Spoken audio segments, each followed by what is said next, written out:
हरे कृष्णा, सब लोग का स्वागत है भक्ति वैभव कोर्स में।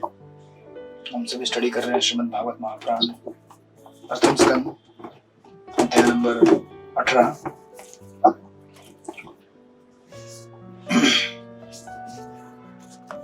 ब्राह्मण बालक द्वारा परीक्षित को शाप। तो हम लोग लास्ट टाइम श्लोक नंबर 10 पे रुक गए थे।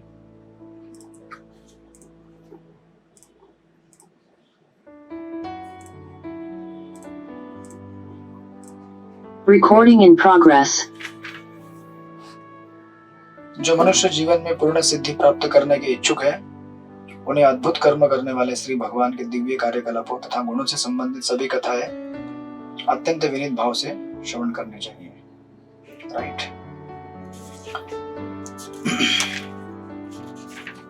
तो इस प्रकार जब सूत गोस्वामी ने लगभग श्लोक नंबर 1 से लेकर 10 श्लोकों तक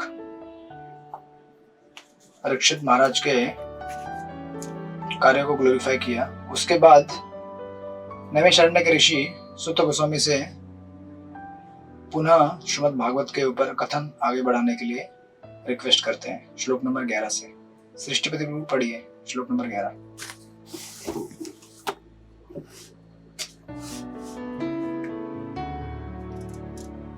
हरे कृष्ण प्रभु जी धन्यवाद। ऋषय ऊचु सूत जीव समा सौम्य शाश्वती विशदम यशः यस्त्वं शंससि कृष्णस्य मर्त्यानाम् अमृतम हिनः।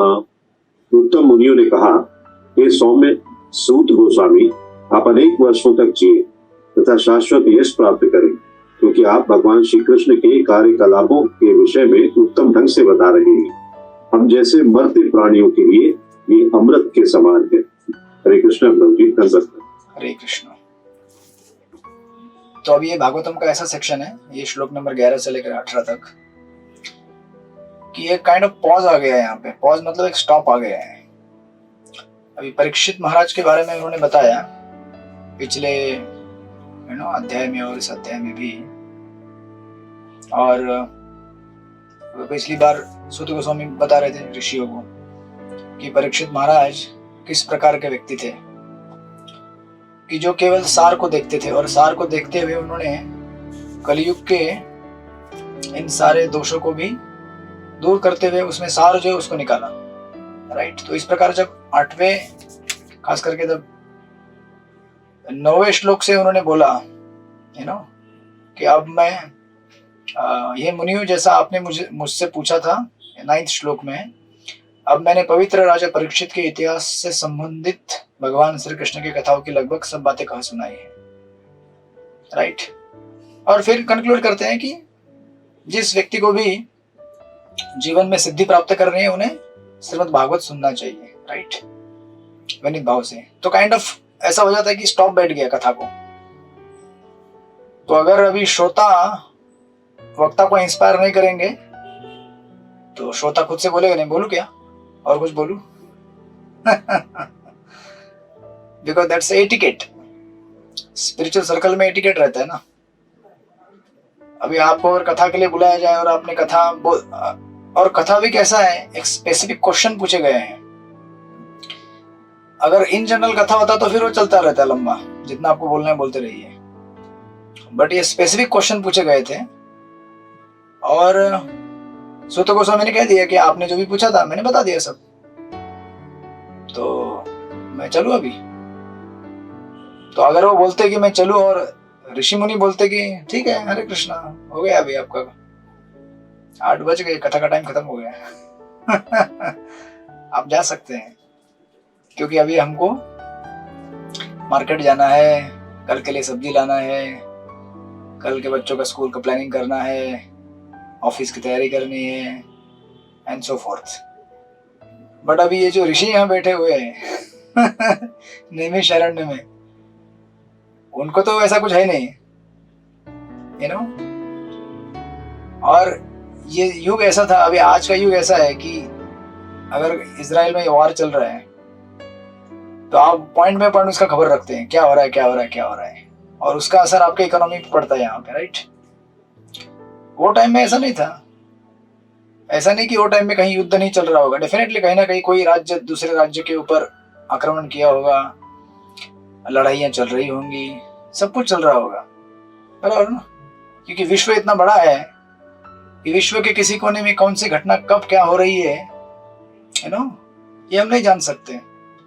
लेकिन आजकल आधुनिकीकरण के कारण जो हमें नहीं जानना है वो भी हम जानते हैं। और सिचुएशन ऐसी है कि दुनिया के एक किसी कोने में कुछ अगर चीज होती है तो हमको अफेक्ट करती है, because we are now economically dependent on each other modern civilisation में। तो कहीं अगर कुछ नया डिस्कवरी हुआ तो हमको लाभ होता है उससे, और अगर कहीं पे कुछ डिजास्टर हुआ तो उसका हमें लॉस पूरा तो नहीं बट कुछ आंशिक छू ही लेता है। तो जो 88,000 ऋषि बैठे थे उनको तो कुछ ऐसा था नहीं कि अभी टिफिन बनाना है बच्चों का, या फिर कपड़े धोने हैं, बर्तन मांजने हैं, मार्केट में जाके सब्जी लाना है। वो लोग तो अभी बैठे थे 1000 साल का, आपको पता रहेगा इस अध्याय के शुरुआत में आएगा और अभी भी आगे भी बोलेंगे वो लोग बैठे थे, यू नो, कुछ तो ऐसा एक्टिविटी करने के लिए जिससे इस दुनिया में ऑस्पिशियसनेस आ जाए, राइट। ये हमारे जप जैसा है, अगर हम जप करने के लिए बैठे हैं 2 घंटा तो बैठ के अगर ठीक से पूरा करते तो हमको संतुष्टि प्राप्त होगी। लेकिन अगर वो डेडिकेटेड समय नहीं दिया तो फिर एक माला किया तो थोड़ा उधर गया, फिर दूसरा किया, फिर पॉज दे दिया, फिर गया आया, वो फिर ऐसा लगता है कि या तो माला करो या दूसरा कुछ काम धंधा करो, राइट। तो ये लोग तो ऐसे बैठे थे जैसे अभी हिलना ही नहीं यहाँ से हमको। हम यहाँ बैठे हैं अमृत पान करने के लिए, और जो अमृत अगर बट रहा हो तो फिर कौन उठेगा वहां से। लेकिन अभी अमृत की हम सबकी अपनी अपनी व्याख्या है। उनके लिए श्रीमद् भागवत अमृत है और हमारे लिए शायद और कुछ अमृत है। तो हम लोग फिर क्या करते हैं, पार्ट टाइम सर्विस करते हैं। तो डिवोशनल सर्विस हमारे लिए क्या हो गया, पार्ट टाइम हो गया है, उनके लिए फुल टाइम है। बैठे हैं कथा सुनना चाहते हैं, इसीलिए कह रहे हैं श्रेष्ठ मुनियों ने कहा, सबसे पहले शब्द इस्तेमाल किया गया है सौम्य।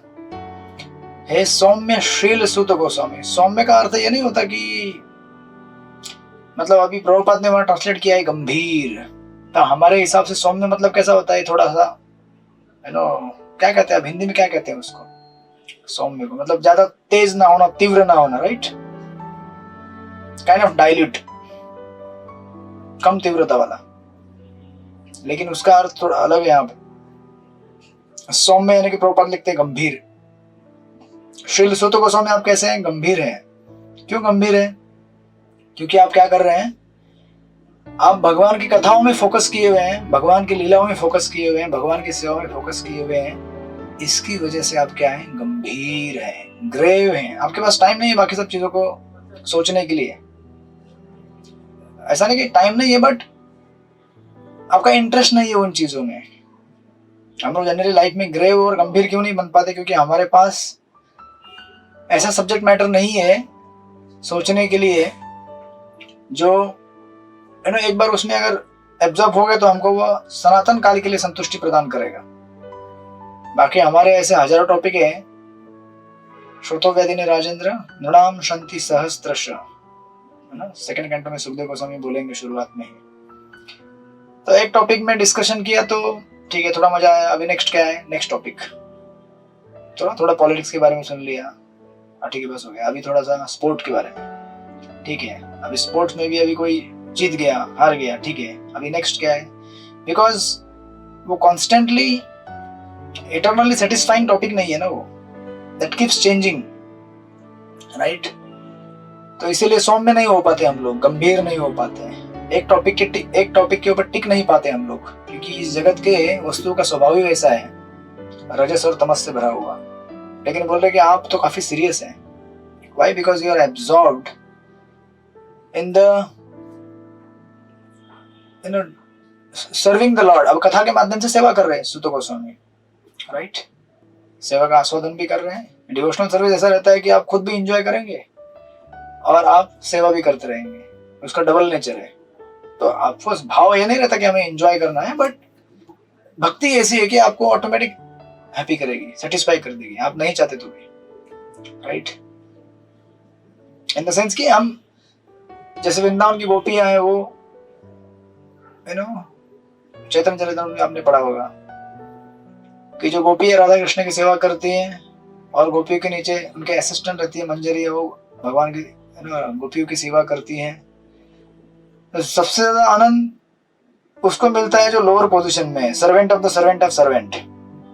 जो सेवक है वो ज्यादा आनंद लेता है, क्योंकि ये इस जगत का अपोजिट है। इस जगत में मालिक एंजॉय करता है, लेकिन वहां उल्टा है।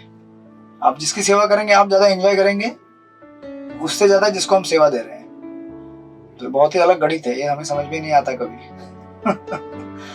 उसकी वजह से हम लोग लगे रहते संसार में, अरे कोई हमें सेवा करो यार, थोड़ा है ना, थोड़ा पानी लेके आओ, प्रसाद लेके आओ, आज तो एकादशी है, थक गए हम लोग, अगर क्लास में बैठते बैठते भी नींद आ जाए, क्या हो जाए पता नहीं, हमको उपवास किया हम लोगों ने। मैं तो प्रसाद लेके आया हूँ एकादशी का, साबूदाना की खिचड़ी खा के बैठा हूँ, तो मुझे तो एकदम एनर्जाइज फील हो रहा है। तो जी मैंने साबूदाने की खिचड़ी ले रखी है, मैं वर्शिप की। अच्छा, और माता जी ने फास्टिंग किया लगते हैं, माता जी कुछ बोल नहीं रही है। नहीं, विमला मधुमती माता जी ने भेजी, पर जी है तो रुद्रपुर है। अच्छा ओके, क्या बात है। प्रसाद आपके घर में पार्सल होके आया तो फिर और आनंद ही आनंद। पेट में जब प्रसाद चला जाए तो एक्सटेसी और बढ़ जाता है, राइट। क्योंकि कृष्ण है ना, वो कृष्ण प्रवेश करते हैं तो आनंद तो आना ही चाहिए। इसलिए यहाँ पे कहते हैं कि आप तो बहुत सौम्य हैं, आप क्या हो जाइए, दीर्घायु हो जाइए, राइट। क्यों बोले दीर्घायु हो जाइए? ऐसा ऐसे किसी को भी दीर्घायु होने के लिए क्यों नहीं बोलते हम लोग संसार में? कभी आपने सुना है कभी किसी डाकू लुटेरे गुंडे को बोलते आप दीर्घायु हो जाओ? आपको मेरी उम्र लग जाए, नहीं बोलते ना, क्योंकि क्या फायदा है उसकी उम्र का। दीर्घायु होगा तो भी सुनने सारे संसार को केवल नुकसान ही पहुंचाते बैठेगा वो। अब यहाँ पे सुत गोस्वामी को कहा जा रहा है कि आप दीर्घायु हो जाइए, शाश्वत यश प्राप्त करें। क्यों? क्योंकि आप भगवान श्री कृष्ण के कार्यकलापों के विषय में उत्तम ढंग से बता रहे हैं, राइट। तो अभी इससे क्या होगा, आप जब भगवान के बारे में बता रहे हैं और हम लोग सुन रहे हैं, इससे क्या होगा, इससे कैसा है कि जैसे यहाँ पे कह रहे हैं, हम जैसे मर्त्य प्राणियों के लिए यह अमृत के समान है। जब ये ऋषि मुनि यहाँ पे इस प्रकार बोल रहे हैं, मर्त्यानाम किम ये तो आगे वाले श्लोक में जाएगा, बट यहाँ पे मर्त्यानाम अमृतम ही न। मर्त्यानाम यानी कि मर्त्य प्राणियों को, मतलब वो रिकॉग्नाइज कर रहे हैं कि ये हम लोग क्या है, ऐसी जगह पे है जहाँ पे हमको मरना है, हम लोग मृत अवस्था को प्राप्त करेंगे। लेकिन अगर आप देखिए कैसा है कि हम सबको अपनी जिंदगी में आगे बढ़ना होता है, राइट। क्योंकि जिंदगी का नाम है आगे बढ़ते रहना, कैसा भी हो बढ़ते रहो, आगे चलते रहो, एक जगह रुक नहीं सकते, क्योंकि रुक गए तो खत्म हो गए, और हमको किसी को खत्म होना है नहीं, हमको आगे चलते रहना है। हरे कृष्णा कृष्ण कृष्ण हरे हरे, हरे राम राम राम हरे हरे। ये महामंत्र भी चलते रहता है, इसलिए आध्यात्मिक जो प्रक्रिया है वो डायनेमिक रहती है, स्टैटिक नहीं है वो। स्पेशली ब्रह्मन के परे जो आध्यात्मिक जगत है, spiritual world, that is very dynamic, पूरा हलचल वाला है। जनरली हमारे आइडिया क्या रहती है इस जगत में कि योग साधना मतलब शांत। देखो ये भी इतना आवाज कर रहा है स्पीकर, एक जगह शांत बैठे रहना। But spiritual life is actually very active, surcharged with activities of serving Krishna continuously, hearing, chanting, serving। तो हम सबको आगे अगर मूवमेंट करना है, जिंदगी में आगे बढ़ना है, लेकिन प्रॉब्लम इस जगत में ये है कि हम लोग आगे बढ़ ही नहीं रहे ना। आप सोचते हैं कि आगे बढ़ रहे हैं, लेकिन आगे बढ़ ही नहीं रहे। जब तक हम लोग भौतिक धरातल पे हैं, भौतिक भावना में हैं, तब तक हम लोग आगे बढ़ ही नहीं रहे, बढ़ने का प्रयास करते हुए भी। इसलिए यहाँ पे ऋषि मुनि कहते हैं कि अरे हम जैसे मर्त्य लोग इस जगत में एक्चुअली मृत्यु के पास में ही बंधे हुए हैं, हमको आगे लेके चलो, आगे बढ़ाओ। कैसे आगे बढ़ाओ? तो कृष्ण के बारे में आप जब बोलेंगे, हम कृष्ण के बारे में सुनेंगे, तो उससे क्या होगा, हमारा इटर्नल लाइफ उसका डेवलपमेंट होते जाएगा। डेवलपमेंट, बिजनेस डेवलपमेंट किया आपने काशीनाथ? बिजनेस डेवलप करते हैं ना आप? यस। तो आप कॉन्ट्रैक्ट करते हैं, फोन करते हैं, कहाँ से माल मिलेगा उठाते हैं, बिक्री करते हैं, खरीदी करते हैं, हलचल करते रहते हैं बहुत, राइट। तो उसी प्रकार ऋषि मुनि कह रहे हैं कि अगर आप हमें कथा सुनाते रहेंगे तो हम लोग भी अपने जर्नी में आगे बढ़ते रहेंगे, और सचमुच बढ़ते रहेंगे। हाँ, भौतिक जगत के जैसा नहीं, भौतिक जगत में आगे बढ़ना भी ना बढ़ने के बराबर है, लेकिन आध्यात्मिक अगर हम सुनते रहेंगे तो हम आगे बढ़ते रह रहे हैं, step by step we are going towards Krishna. तो हम आप जब हम कृष्ण के बारे में बता रहे हैं, हम सुन रहे हैं, तो हमारा आकर्षण उनके प्रति बढ़ते जा रहा है।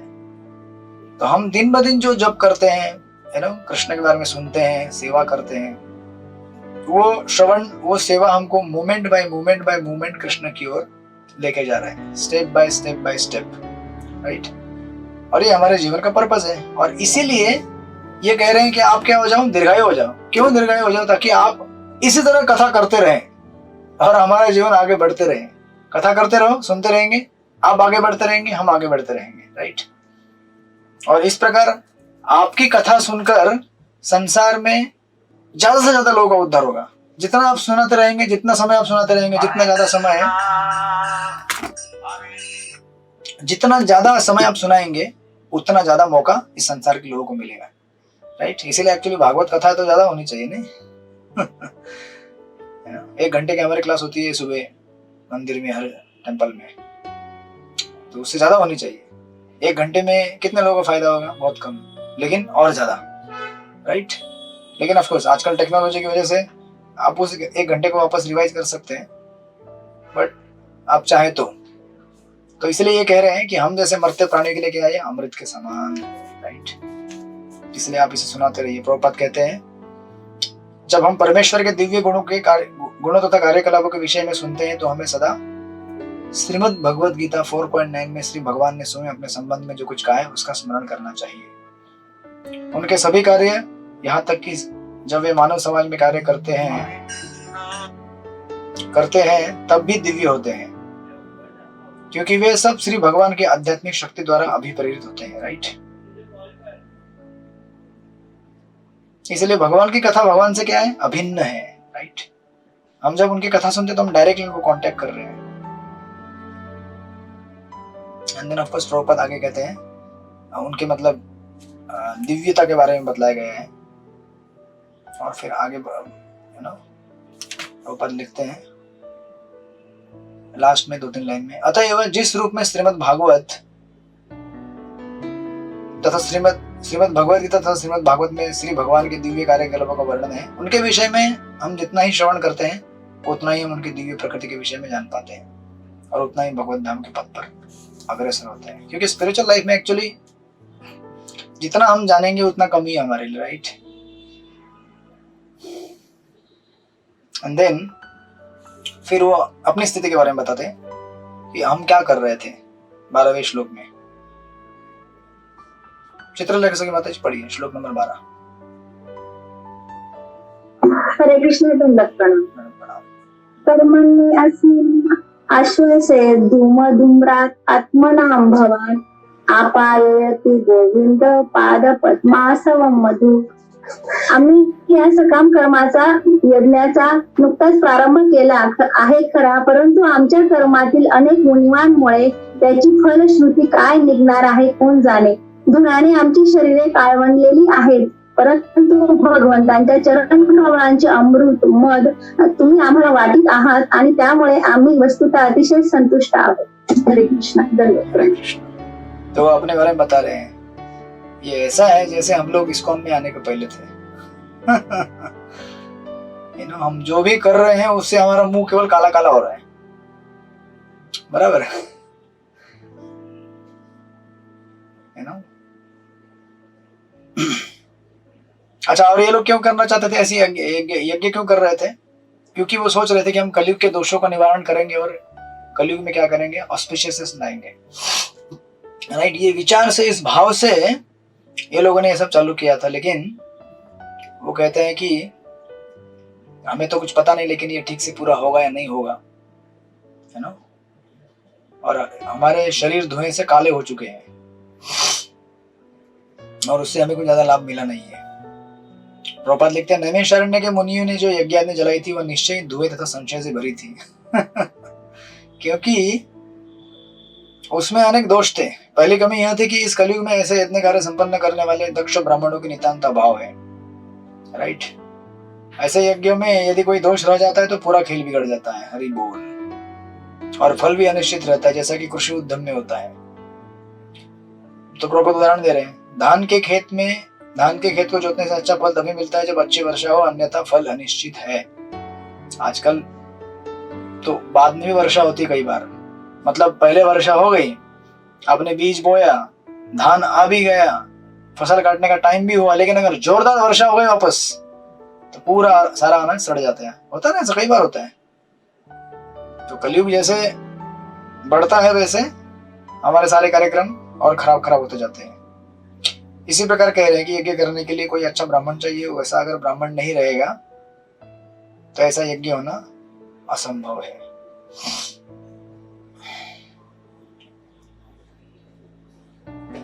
ऑफ कोर्स प्रभुपाद फिर ब्राह्मणों के बारे में लिखते हैं, कलयुग के कैसे होते हैं, क्या होते हैं।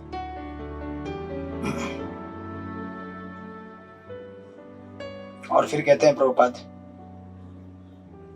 या अब इसको अगर कंपेयर करेंगे तो उसकी तुलना में जो सूत गोस्वामी उनको दे रहे हैं वो क्या है? अमृत है। अब अगर आपको एक साइड में अमृत मिले और एक साइड में काला धुआं मिले तो आप क्या चॉइस करेंगे? अमृत लेंगे ना, बुद्धिमान अगर रहेंगे तो। लेकिन कलिकाल में कैसा है कि लोग बुद्धिमान नहीं है, इसीलिए लोग, आप अगर बोलेंगे मंदिर में जपा सेशन चालू है, आइए, कोई नहीं आएगा। आप बोलेंगे यज्ञ लगाया हमने, यज्ञ आग लगाया है ना, वो गीता यज्ञ इसीलिए करते हैं हम लोग। तो मतलब यज्ञ का कुछ ना कुछ बेनिफिट डेफिनेटली होता है, बट लोगों को समझना चाहिए कि कलयुग में यज्ञ कौन सा है? संकीर्तन यज्ञ है। राइट, हरे कृष्ण कृष्ण कृष्ण हरे हरे, हरे राम राम राम हरे हरे। इसलिए प्रभुपाद एक्चुअली पिछले पेज नंबर 896 के पैराग्राफ में लिख रहे हैं, किंतु इस युग में मात्र एक ही यज्ञ संभव है और वह है भगवान नाम का सामूहिक कीर्तन। श्री सुत गोस्वामी एकत्र हुए मुनियों के सक्षम श्री भगवान के दिव्य कार्यकलाप सुना रहे थे और यह इन सब दिव्य कार्यकलापों को सुनने के फल का अनुभव कर रहे थे। राइट, कोई भी इसे व्यवहारिक रूप से उसी प्रकार अनुभव कर सकता है जिस प्रकार भोजन करके उसका फल का अनुभव किया जा सकता है। देन ऑफ कोर्स प्रभुपाद फिर इसको आगे कंक्लूड करते हैं सेकंड पैराग्राफ में। लास्ट की 2-3 लाइनों में कहते हैं वो, या इससे इंपॉर्टेंट एक लाइन वहां पे ऊपर लिखी हुई है सेकंड पैराग्राफ के 1-2 ऊपर लाइन, नैमिषारण्य के मुनि यज्ञ की अग्नि से उठने वाले धुएं से कष्ट पा रहे थे। है ना, आपने कभी धुआं जलाया, आग जलाया होगा तो आपको समझ में आएगा कितना कष्ट होता है ना, जब आंख लाल लाल हो जाए आपकी धुएं से। और फल के विषय में भी संशय पूर्ण थे, किंतु सुत गोस्वामी जैसे अनुभूत व्यक्ति से सुनने के कारण वे पूर्ण रूप से संतुष्ट हो गए। यानी कि हम जब तक एक्सपीरियंस्ड रियलाइज्ड स्पिरिचुअल मास्टर से सुनते नहीं है तब तक हम अनुभव नहीं कर पाएंगे कि हम राइट प्रोसेस में है। कभी कभी भक्ति में आने के बाद भी लोगों को डाउट रहते हैं, इसमें मेरे लिए काम करेगा क्या? फिर देखते हैं अरे वो भक्ति से छोड़ के चला गया, अरे वो चला गया, वो गिर गया, ऐसा हो गया उसका। और इस्कॉन तो कैसा है बाबा, कुछ हो गया तो तुरंत वायरल हो जाता है, व्हाट्सएप में घूमते रहता है, अरे ऐसा हो गया वैसा हो गया। राइट, उस समय हमें केवल जो स्टेडी स्पिरिचुअलाइज्ड महात्माएं हैं उनसे सुनना चाहिए उस समय, तो आप कभी हिलेंगे नहीं।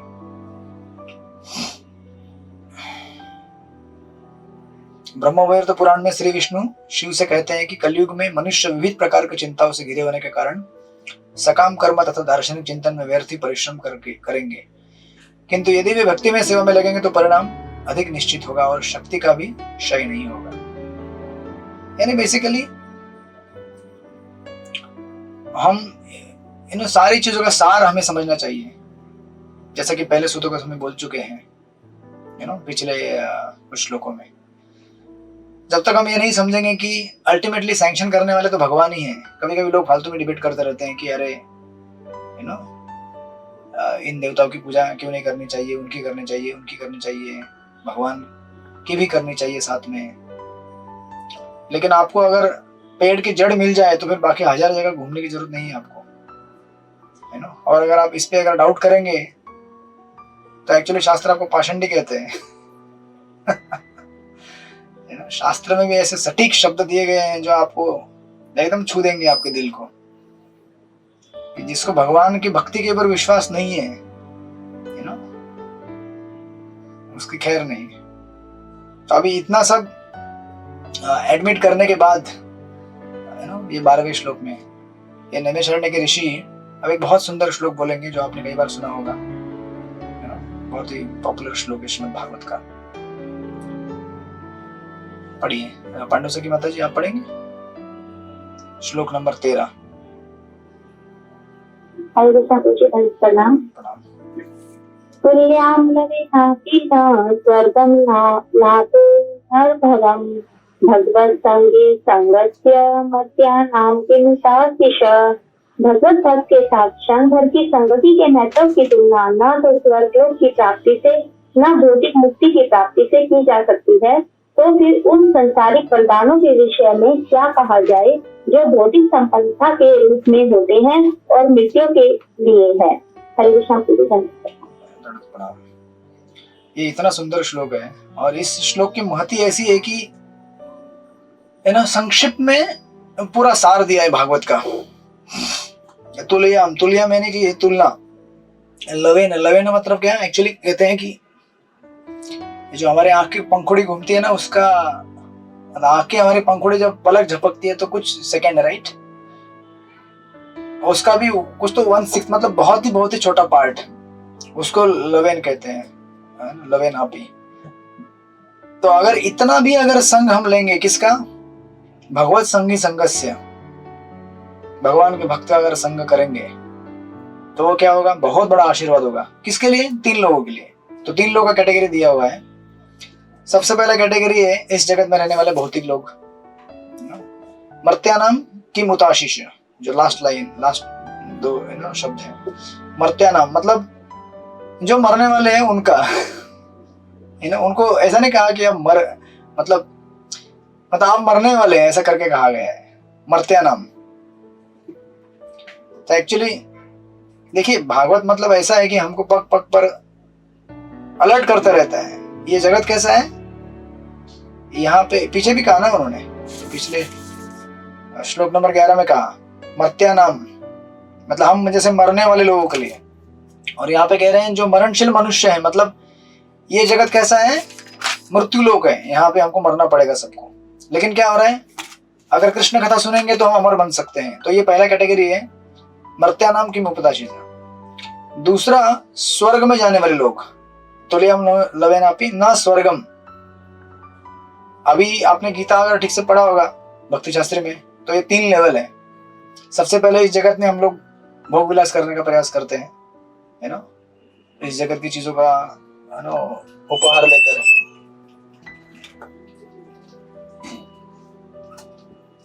उसके बाद अगर आप थोड़ा ऊपर जाएंगे, स्वर्ग के बाद, सॉरी इस भौतिक जगत के बाद थोड़ा अगर हम पक जाएंगे इस जगत से कि अरे यार, है ना, यहाँ पे तो ज्यादा युद्ध होते हैं, है ना, यहाँ पे तो ज्यादा ही इकोनॉमिक क्राइसिस है या फिर ज्यादा ही वर्षा होती है, तो ठीक है स्वर्ग में जाते हैं, सेकंड लेवल डेस्टिनेशन, जो कि अर्जुन को भगवान ने गीता में कहा स्वर्ग में जाओ अर्जुन, वहां ज्यादा एंजॉय करोगे आप।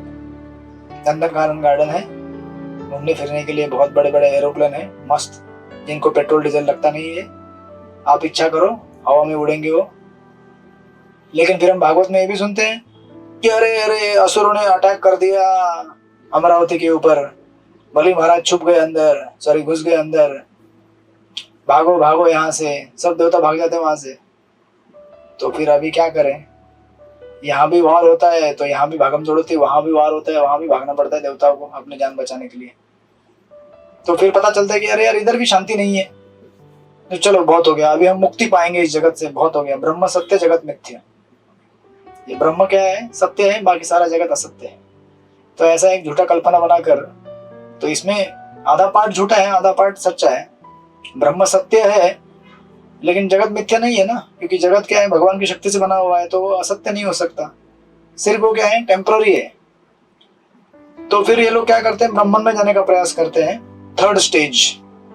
वो क्या है, ना अपुनर्भवम, राइट, अपुनर्भव मतलब पदार्थ से मोक्ष, तो ये 3 कैटेगरी के लोग हैं। एक तो इस जगत के कर्मी, सकाम या सकाम कर्मी मोस्टली। दूसरे कैटेगरी के लोग हैं स्वर्ग में जाने की इच्छा रखने वाले। तीसरे कैटेगरी के लोग हैं ना पुनर्भवम, यानी कि जिनको मुक्ति प्राप्त करनी है। लेकिन क्या करोगे अभी ऊपर जाकर? बादलों में जाकर बैठे रहोगे चुपचाप, देखोगे ये बादल यहाँ पे आया, दूसरा बादल जा रहा है, तीसरा बादल आ रहा है। थोड़ी देर में बोलोगे यार बहुत बादल देख लिया, कुछ खाने पीने के लिए मिलेगा क्या यहाँ पे? नहीं, यहाँ पे खाने पीने को कुछ नहीं मिलता। यहाँ पे होटल नहीं है, यहाँ पे गार्डन नहीं है, या कोई पार्क नहीं है। अच्छा, तो ऐसे में भूखा रहूंगा, लेकिन मेरी इच्छा है कुछ खाने की, घूमने फिरने की। तो फिर अभी इधर you have to go up और गो डाउन, कोई ऑप्शन नहीं है आपके पास।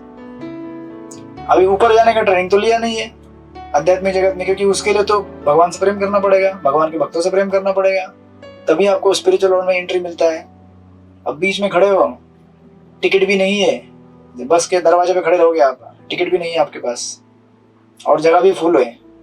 फुल है इन द सेंस कि भगवान ने बोला कि जगह नहीं है इधर, सारे सीट बुक हो चुके हैं, यहाँ पे आओ मत। टिकट उनके लिए ही है, सॉरी, जगह उनके लिए है जिनके पास टिकट है और इच्छा है गाड़ी के अंदर आने की। अभी आपकी इच्छा ही नहीं है तो मैं कैसे आपको अंदर लूं? तो फिर वो बेचारा नीचे देखता है, अच्छा यहाँ पे हॉस्पिटल खोलना है, अभी मेरे को स्कूल खोलना है ना, सोशल वर्क करना है। फिर वही दरिद्र नारायण का कॉन्सेप्ट, नारायण सब जगह पे, मैं सेवा करने आया हूँ वापस। तो फिर वो लोग वहां से गिर जाते, पतंती अधा, जो भगवान के चरणों को आश्रय नहीं लेते।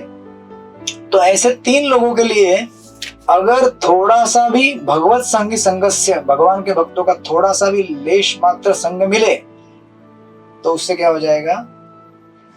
बहुत बड़ा चमत्कार हो जाएगा। हम सबके जीवन में वही तो हुआ है। हम थोड़ी ढूंढते ढूंढते आए थे कि मुझे भगवान के भक्तों का संग चाहिए, मैं दिन भर बैठ के भागवतम क्लास सुनूंगा। बहुत दिन से मेरा भूख एकदम बड़ा हुआ है, चैंटिंग नहीं किया मैंने पिछले 25 साल से, इतना भूख लगा है चैंटिंग का, अभी दिन भर माला जपूंगा। ऐसे थोड़ी ढूंढते हुए आए थे हम में से कोई, नहीं ना। पैसे कहीं किसी ने बुक दे दिया, या कहीं हॉस्टल में, मैं तो हॉस्टल में प्रोग्राम में हमको बुलाते थे, अरे आइए आइए, हम लोग इतने महान आत्माएं थे। ये प्रोग्राम का अंत होने के बाद दरवाजे में पहुंचते थे उनके, वो बुलाते थे 7:30 बजे प्रोग्राम के लिए, आइए आज प्रोग्राम है। बेचारे कोऑर्डिनेटर लोग आते थे रूम में, एक एक नॉक करते हुए, अरे आइए, हाँ हम आएंगे आएंगे। बेचारों को इतना हम होप देते थे, है ना। वो रिएक्शन बाद में हमको मिलता है, जब हम प्रीचिंग स्टार्ट करते हैं हमको भी ये देखना पड़ता है, कर्मा रिटर्न्स। तो हम भी जाते हैं, अरे आइए, हाँ हम आएंगे। तो हमको याद आता है, हमने भी ऐसा किया था यार, और कर्मा रिटर्न आ गया हमको। तो वो लोग थक जाते थे बेचारे, बुला बुला के। फिर हम लोग देखते थे, हाँ अभी 7:30 के 8:30 हो गए, 8:45 हो गया, अभी लेक्चर खत्म हो गया होगा, अभी घंटी की आवाज आ रही है, करताल बज रहा है। या तभी भी नहीं जाते थे, अच्छा कीर्तन थोड़ा फास्ट होने दो ना, और थोड़ा फास्ट होने दो, क्योंकि कीर्तन की भूख प्यास तो थी नहीं, तो कीर्तन लास्ट के 5 मिनट से रहता था, तो हम घुसते थे अंदर, अभी पीछे से जाकर जोर जोर से तालियां बजाते। तो प्रीचर को लगता था कि अरे एक्सटेसी में आ गए यार भक्त लोग, क्या एक्सटेसी है ये लोग, इतना कीर्तन, मेरा प्रचार सक्सेसफुल हो रहा है आज। किसका मनोभाव क्या है उसी को पता है।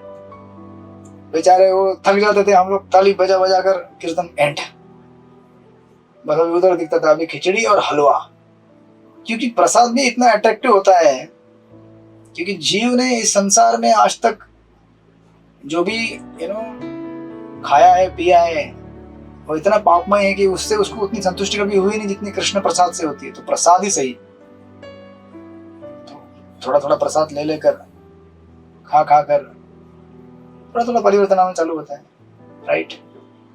तो हम सबकी स्टोरी ऐसी ही है, हम सब थोड़ी ऐसे भगवान को ढूंढते हुए आए थे। तो उस एक क्षण के अंदर, उस एक क्षण में क्या हो सकता है, हमें कृष्ण कथा, कृष्ण कीर्तन की टेस्ट मिल सकती है। हमारे एक भक्त थे, मतलब अभी भी है, वो इधर आते थे अपने इसमें मंदिर में आते थे। मंदिर के बाजू में एक बियर बार है यहाँ पे, सपना बियर बार, सचमुच सपना ही रहता है वो। तो उसमें आके पीते थे शराब।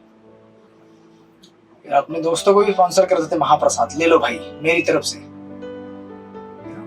चेस।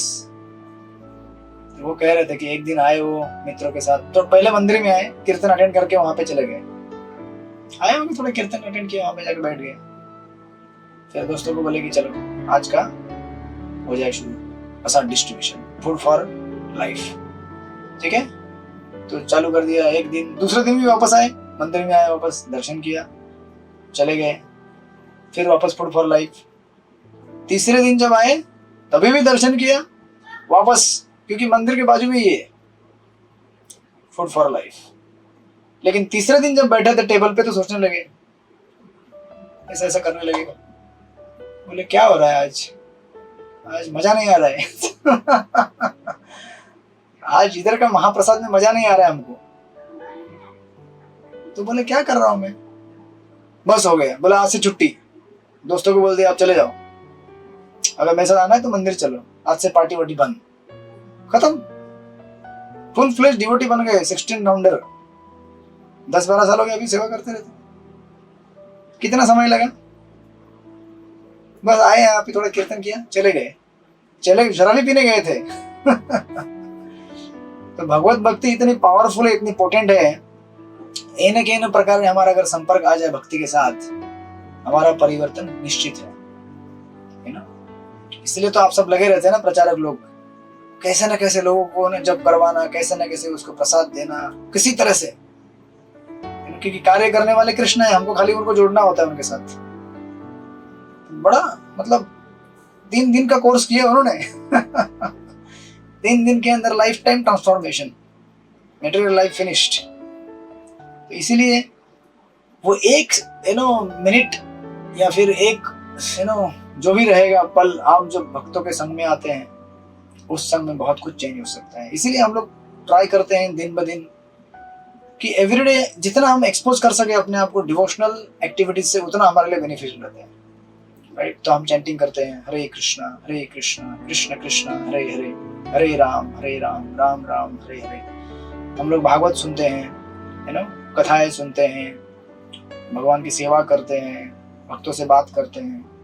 जितना हम अपने आप को एक्सपोज करेंगे डिवोशनल चीजों से, उतना चांस है हमारा रीस्पिरिचुअलाइजेशन होने का। और जितना हम लोग एक्सपोज नहीं करेंगे अपने आप को भक्ति भाव से, उतना तो हम एक्सपोज हो ही रहे हैं भौतिक जगत से।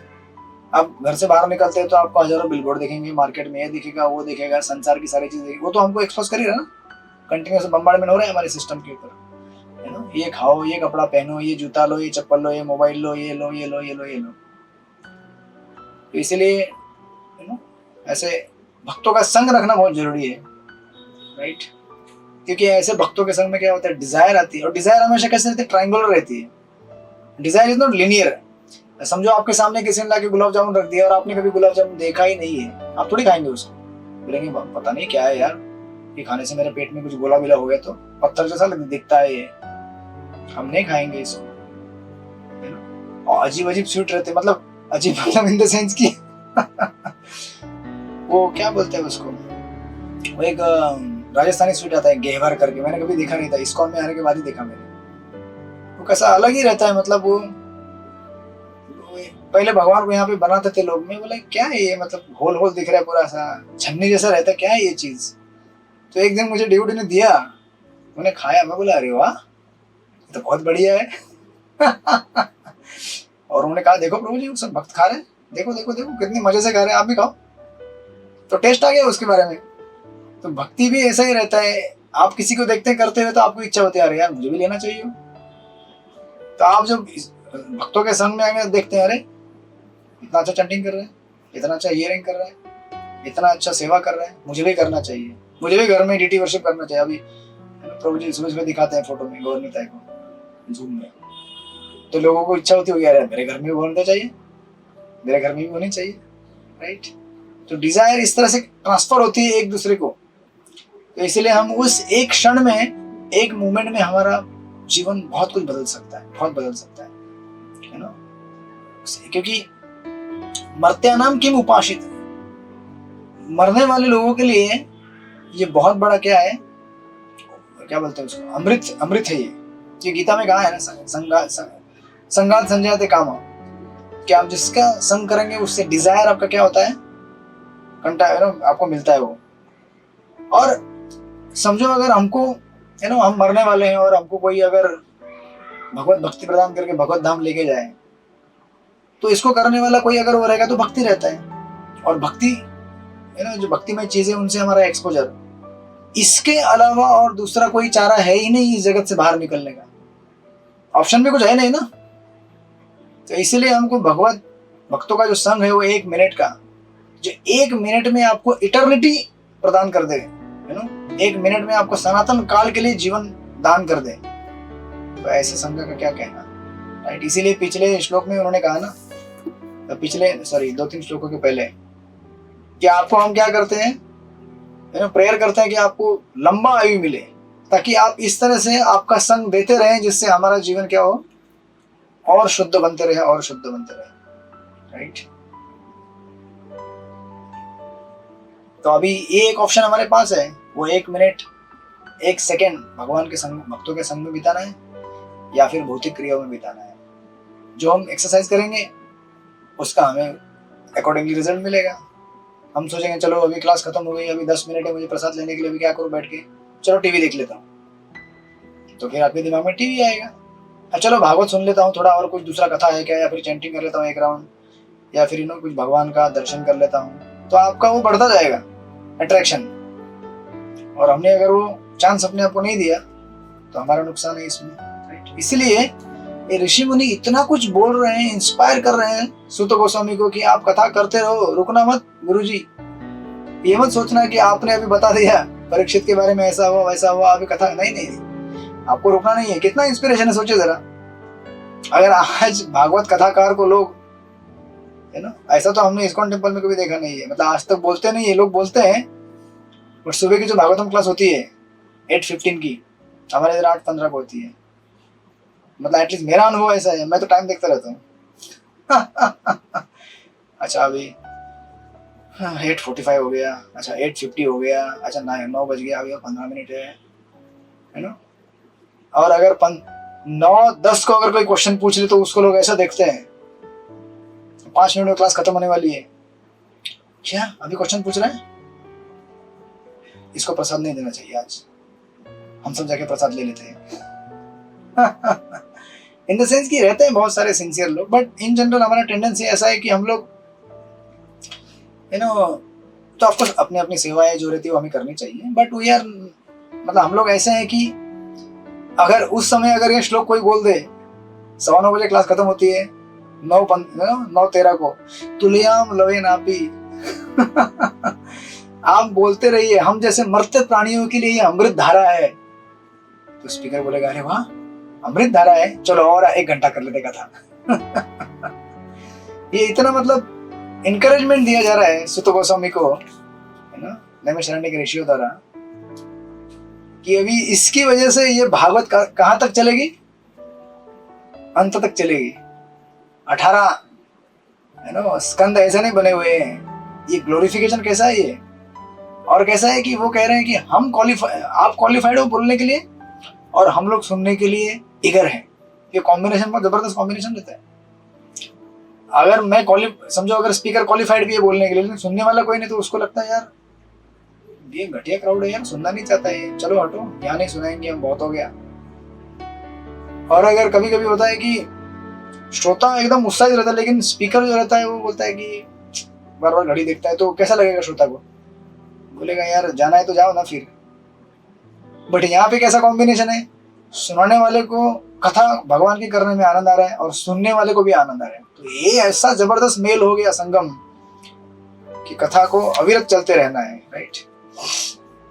तो इसलिए हमारे पास एक्चुअली वो उस एक क्षण के अलावा कोई चांस है नहीं। उस एक क्षण को हम टैप कर लेंगे तो हमारा जीवन अमर बन सकता है। प्रभुपाद कहते हैं कि एक वस्तु की तुलना दूसरी वस्तु से तभी की जा सकती है जब दोनों में कुछ समान बातें होती है। हम शुद्ध भक्त की संगति की तुलना किसी भौतिक वस्तु से नहीं कर सकते। जो मनुष्य भौतिक सुख के आदि बन गए, वे चंद्र, शुक्र तथा इंद्रलोक जैसे स्वर्गीय ग्रहों की कामना करते हैं, और जो भौतिक दार्शनिक चिंतन में उन्नत है वे भगवंतन से मोक्ष की कामना करते हैं, राइट। तो जो 3 लोग मैंने बताते हैं उनके यहाँ पर तुलना की गई है। जब मनुष्य सभी प्रकार की भौतिक उन्नति से निराश हो उठता है तो वह विपरीत प्रकार के मोक्ष की कामना करता है, जो अपुनर्भव या पुनर्जन्म कहलाता है। लेकिन भगवान के भक्त कैसे रहते हैं? वो इन सब चीजों की चिंता नहीं करते। ना इस जगत में हमें सुखी होना है, ना हमें स्वर्ग में जाना है, ना हमें मोक्ष प्राप्त करना है। इसका मतलब ये नहीं कि हम लोग सुखी, मतलब कभी कभी लोग हो सकते हैं कि हम दुखी रहेंगे, फिर दिन भर रात भर रोते रहेंगे, अरे मैं भौतिक जगत में हूँ, नहीं, ऐसा नहीं। बी कंफर्टेबली सिचुएटेड जितना हो सकता है, बट भक्ति करते रहो, राइट। इसलिए प्रभुपाद यहाँ पे लिखते हैं, दूसरे शब्दों में श्री भगवान के शुद्ध भक्तों के लिए सर्वलोक में प्राप्त भौतिक सुख माया जाल के समान होता है, और चूंकि वे सुख दुख की भौतिक धारणाओं से पूर्व से मुक्त रहते हैं, अतएव वे यथार्थ रूप में भौतिक जगत से भी मुक्त होते हैं, राइट। इसको भागवत के चतुर्थ स्कंद में पुरंजन के पास टाइम में गंधर्वपुरम कहते हैं, गंधर्वपुरम। मतलब ऐसा कोई चीज जो आप इमेजिन करते हैं कि ऐसा है, लेकिन है ही नहीं। वो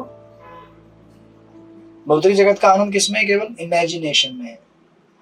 जब तक आप उस चीज के पीछे भागते हैं, लगता रहता है कि मैं एंजॉय करता रह रहा हूँ, उसको पकड़ लिया, एंजॉयमेंट फिनिश्ड, राइट।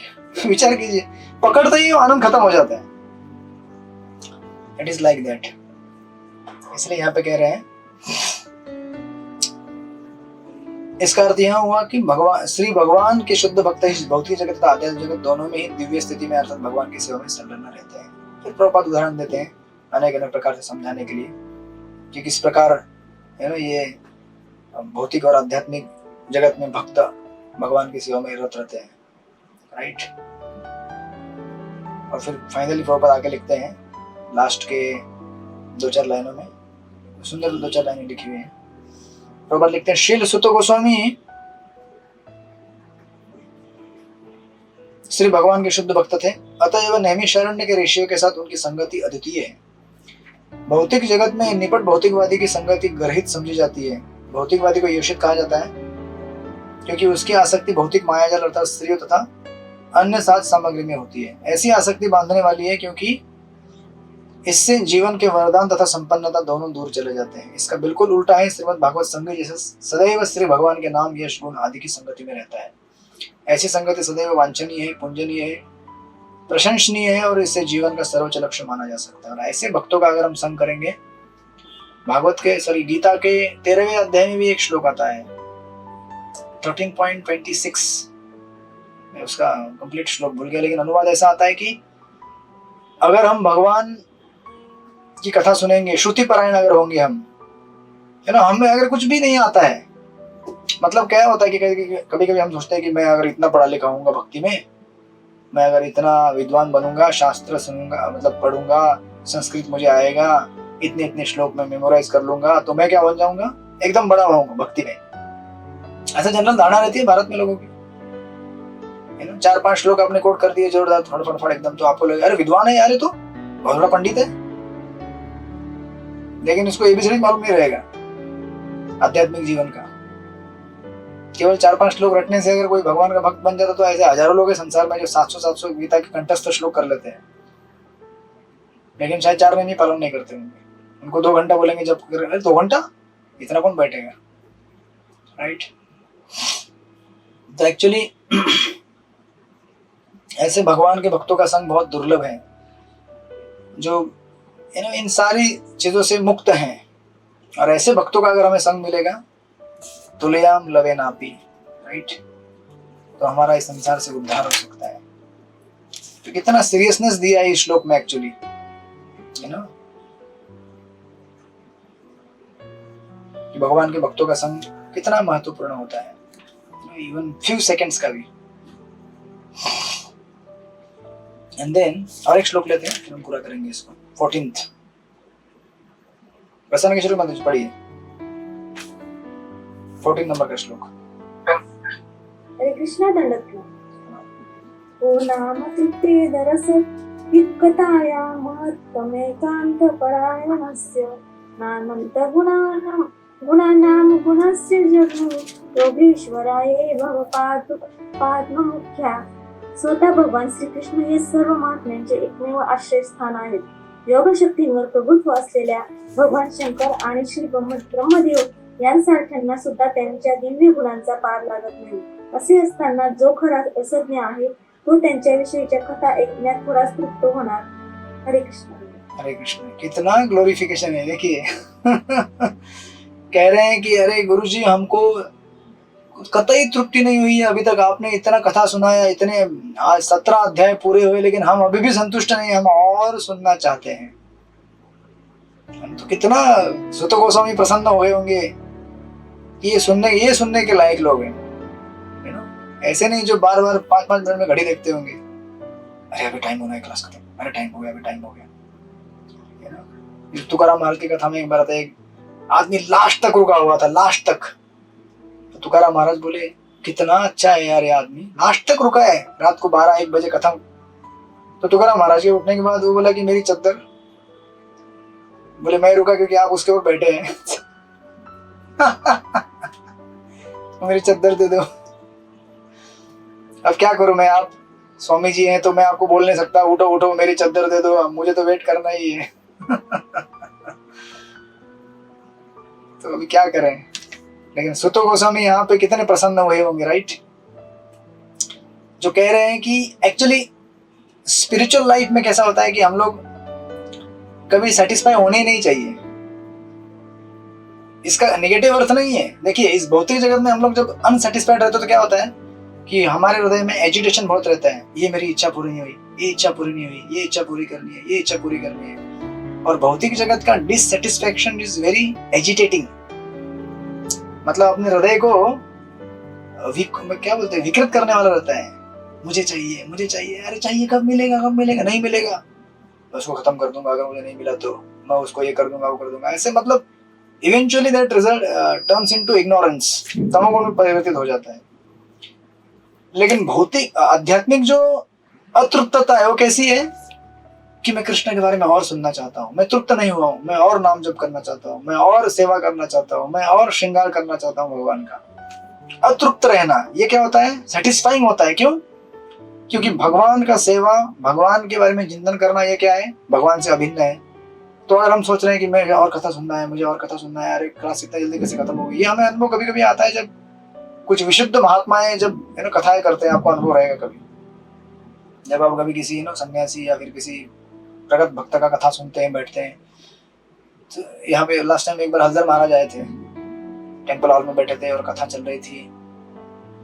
और ऐसा कुछ ये नहीं था कि मतलब ऐसा भयंकर, ऐसा कुछ ऐसा आज श्रीमद् भागवत का ये कथा प्रसंग होगा, ऐसा कोई बड़ा एडवर्टाइज नहीं किया था. और ऐसा कोई महान ये नहीं था, ऐसा एक लंबा सीरीज ऐसा चलेगा, ये होगा. सिंपल कथा कर रहे थे महाराज अपना गुरु तत्व के बारे में. 1 घंटा हुआ, 1.5 घंटा हुआ, 2 कथा खत्म. हम कथा खत्म हो गया, 2 घंटा हो गया. अरे यार बहुत जल्दी टाइम खत्म हो गया यार, और होना चाहिए, और होना चाहिए, ऐसा लगता है वो.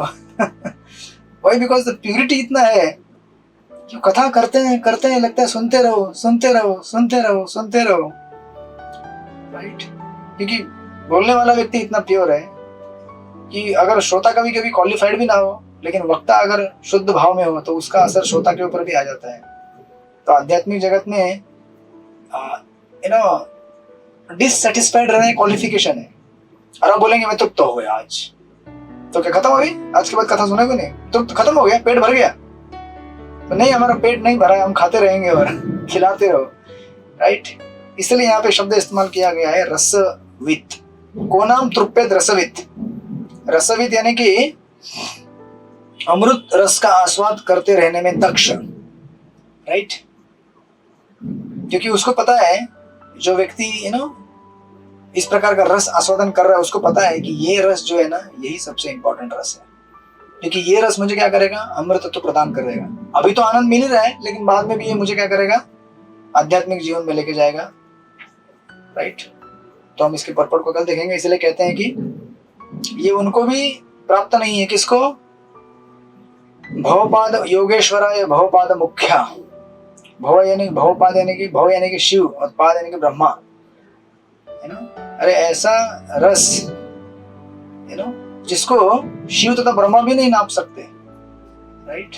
ऐसा रस आप हमको प्रदान कर रहे हैं, तो आप कृपया क्या कीजिए, ये रस का पान हमें कराते रहिए और ये कथा निरंतर जारी रखते रहिए, राइट. और भागवतम तो इतना वैरायटी में है कभी कभी आप फर्स्ट कैंटो खत्म हो गया तो क्या हुआ, सेकंड पढ़िए, सेकंड खत्म हुआ, थर्ड, फोर्थ, फिफ्थ, सिक्स, 7, 8, 9, 10, 18 तक पढ़ते रहिए। और जब तक आप फर्स्ट पे आते तब तक सब कुछ भूल चुके होते, क्योंकि हमारा मेमोरी इतना अच्छा है कलयुग में। अभी अगर जो 1 साल पहले क्लास लिया था हमारा भक्ति वैभव का, अगर वो मैंने एज इट इज रिपीट कर दिया तो भी आप बोलेंगे हाँ यार नया नया पॉइंट से सुनते रहेंगे, बोलेंगे मैं भी बताते रहूंगा, क्योंकि हमारा इतना अच्छा मेमोरी है कि हम भूल जाते हैं सब कुछ। लेकिन कृष्ण कथा का स्वभाव भी ऐसा है कि इट कीप्स रिफ्रेशिंग। वही टॉपिक सुनेंगे अगली बार नया कुछ उसमें देखने को मिलेगा आपको, ऑलवेज रिफ्रेशिंग, ऑलवेज न्यू। इसीलिए सेम श्लोक आपने 20 साल पहले पढ़े होंगे लेकिन आज भी पढ़ते हैं, उसमें से नया नया मीनिंग निकलता है, बिकॉज वो श्लोक स्वयं कृष्ण है, वो कृष्ण कथा स्वयं कृष्ण है। और कृष्ण जितनी बार आप उनको पास जाएंगे नए नए उत्साह के साथ आपको रेसिप्रोकेट करेंगे, राइट। इसलिए वही होली नेम, हरे कृष्ण कृष्ण कृष्ण हरे हरे, हरे राम राम राम हरे हरे, सेम नाम है ना, रोज वही जपते हैं, लेकिन फिर भी नया नया उसमें से मीनिंग, नया नया रेसिप्रोकेशन मिलता है, क्योंकि कृष्ण है वो स्वयं, राइट। तो हम इसको देखेंगे कल इस प्रकार। सूत गोस्वामी को नैमिषारण्य के ऋषि इंस्पायर कर रहे हैं कि आप कथा सुनाते रहिए, क्लास को बंद मत कीजिए। लेकिन आज हम विराम देंगे। आप में से कुछ लोग लगता है डर गए कि अरे कहीं कथा और चलती ना रहे। चलेगी, लेकिन आप अपनी कथाएं सुनते रहेंगे, हम लोग अपनी कथाएं सुनते रहेंगे। बाकी इस दुनिया की जितनी जिम्मेदारी है उसको भी आप पूरा करते रहिए। हरे कृष्ण। श्रील प्रभुपाद की जय, सूत गोस्वामी पाद की जय, नैमिषारण्य के ऋषियों की जय। वांछा कल्पतरुभ्यश्च कृपा सिन्धुभ्यो च अनंत कोटि वैष्णव वृंद की जय। श्री प्रभुपाद की जय। हरे कृष्ण। कल मिलेंगे 7 से 8। हरे कृष्ण। हरे कृष्ण प्रभु जी, धन्यवाद। हरे कृष्ण प्रभु जी। सभी को धन्यवाद।